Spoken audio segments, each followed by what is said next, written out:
Happy Nurses Week, everyone, and welcome to our Stat Sisters Special Nursing Week mini podcast episode. This week, we interviewed Houston area nurses and asked them to share their nursing stories and advice. I had a great time talking with fabulous nurses, and I hope you enjoyed this special mini podcast. I am so pleased that I have one of my BFF nursing colleagues here today to talk to us, Elana Milner. She's a family nurse practitioner that works in the trenches here with me at St. Mungo's as a nursing manager. And so we are very pleased to have you on our podcast. Thank you for having me. Do you want to just give us a little bit of background so people that are listening can kind of identify with your nursing experience? Sure. So I started out, let me just go way back.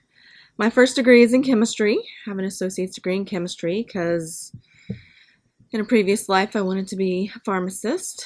Then I realized that nursing was a better option.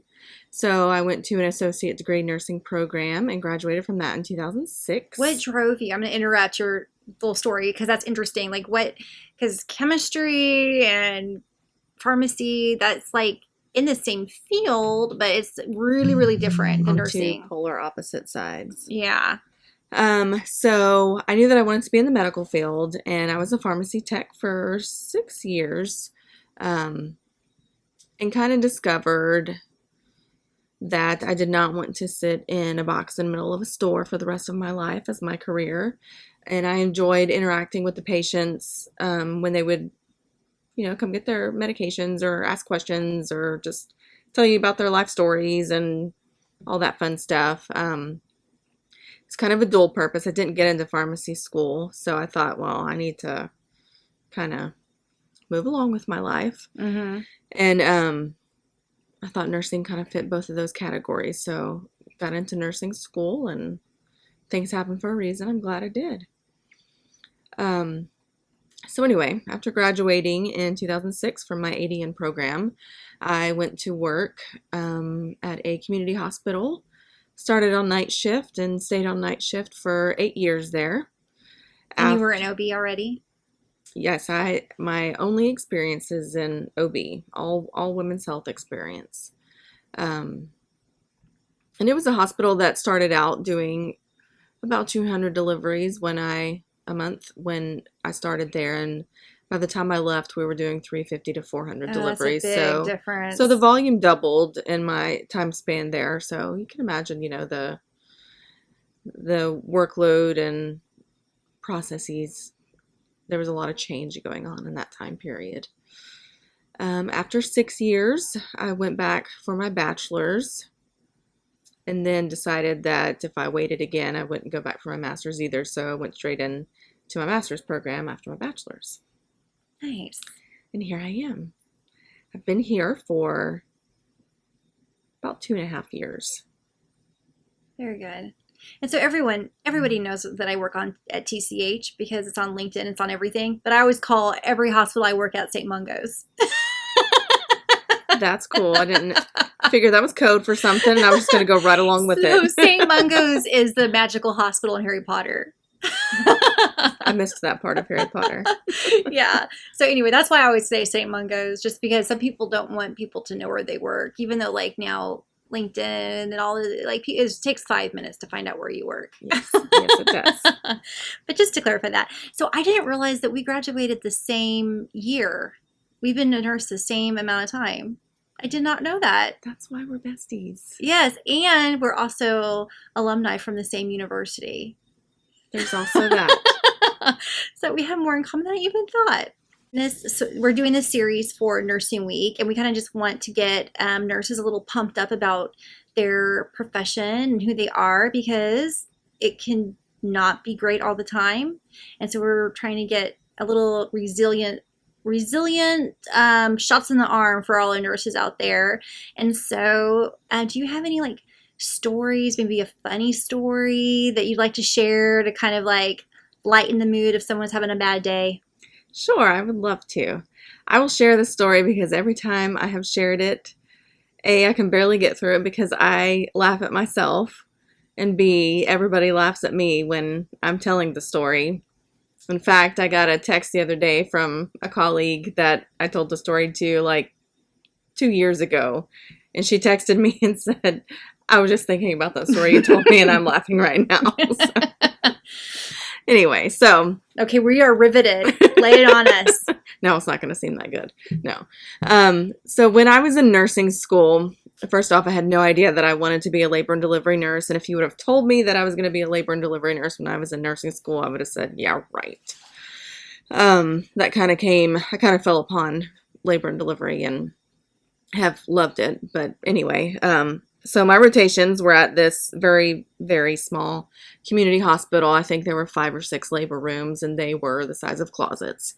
But there was a delivery going on, and the nurse preceptor that I was with said, "Hey, let's go in this delivery." Okay, let's do it.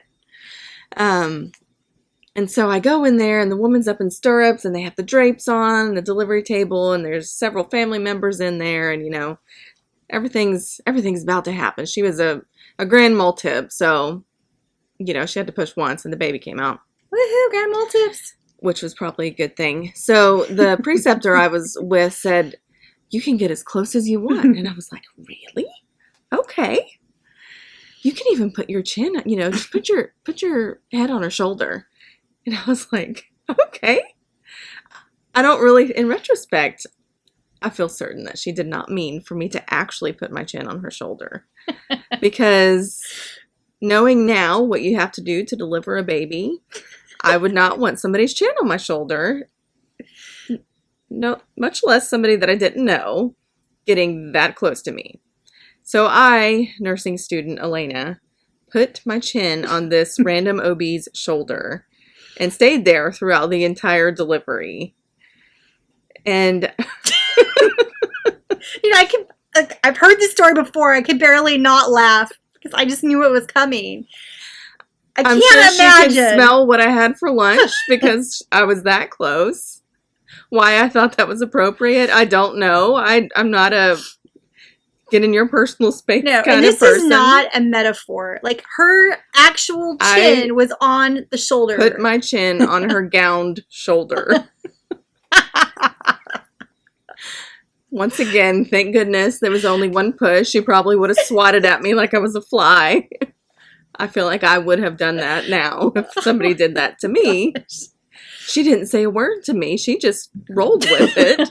Bless her heart. Anyway, I now realize that that's inappropriate, but I will always remember that first delivery that I saw for that and many reasons. So, well, I am sure that, for one, that OB is never going to forget that story either, because that is probably the oddest thing that's happened to her. No doubt. And why did your preceptor say anything? Was she just laughing or what? I don't know, because I had my chin stuck out and I was just walking everywhere that she went, and it was just on her. That is just so crazy and it's a rather so funny. Bony shoulder, as I recall. You're like, were you like, this is weird or what?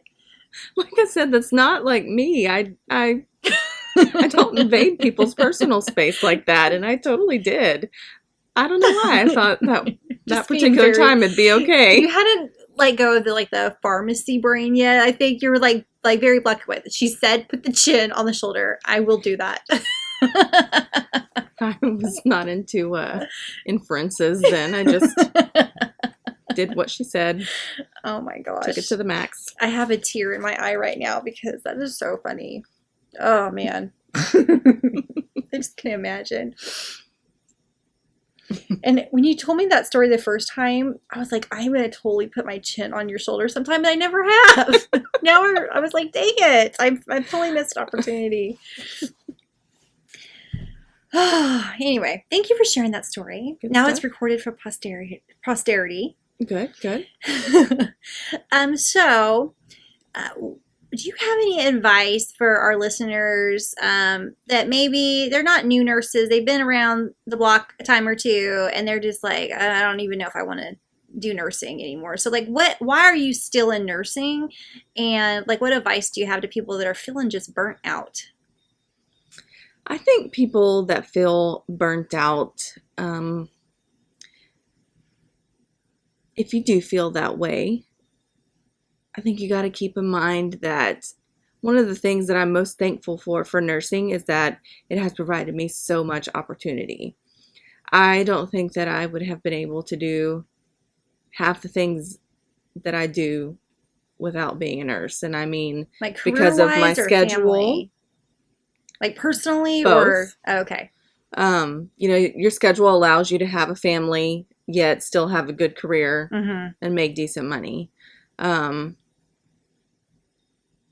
The amount of education that you can get is limitless, although you can still function as a nurse from an ADN level. So I can appreciate that from the nursing field. That's true. That's unique. Just know that I think we're lucky for that. Yeah. I think that, it doesn't make our field less, it makes our field more. And it may not feel like it always, but you can leave it at work. That's hard to do, and you have to work at that sometimes. But that actually is one of the great things about nursing is enjoy your time off. Do whatever it is that you want to do on your time off, because the patient doesn't come home with you. So that's true. There's a lot of good things about nursing, that it is emotionally draining a lot of times. But I still think we're lucky. So just got to keep that in mind. To kind of just like, when you're feeling down, like put it all in perspective. Look at the big picture. Yeah. We will always have a job. Oh, yeah, right. That's totally true. Always. And if it's not in your same field, or for some reason you were to get laid off or your hospital closes or something, there's another one. Don't worry. There's something else out there. There's always something for a nurse to do. So that gives me a lot of peace of mind. That's true. Thank you. Well, Elana, I have to say, I had to tell everybody, because I'm going to a different hospital in St. Mungo's system. And I'm truly, truly going to miss you, because we've had the best time together. Had a good time. I think we kicked it off from the get-go. We did. I kind of kidnapped Elana into management. She did it before this position, and she was like happily being a staff nurse, and I was like, come back to the dark side. And she's been rocking it ever since. So I appreciate that you trusted me enough and trusted yourself to take that leap back into management, because talk about that's draining. It's draining on a whole other level. Yeah, it sure is. But it's rewarding on a whole other level too. It is. It is. So thanks. I'll miss you. I will miss you too. But I always have this podcast. You can always listen to it. Of course. Anyway, thanks so much for joining us and for talking about nursing on Nurses Week. I really appreciate it. Thank you for having me. All right, bye. Bye. Thanks for joining us for this special Nurse Week mini podcast. It was such a pleasure to speak with Elana Milner.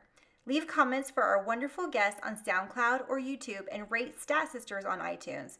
We have new mini pods every day during Nursing Week, so make sure to check back for some more awesome interviews. Happy Nurses Week, everyone!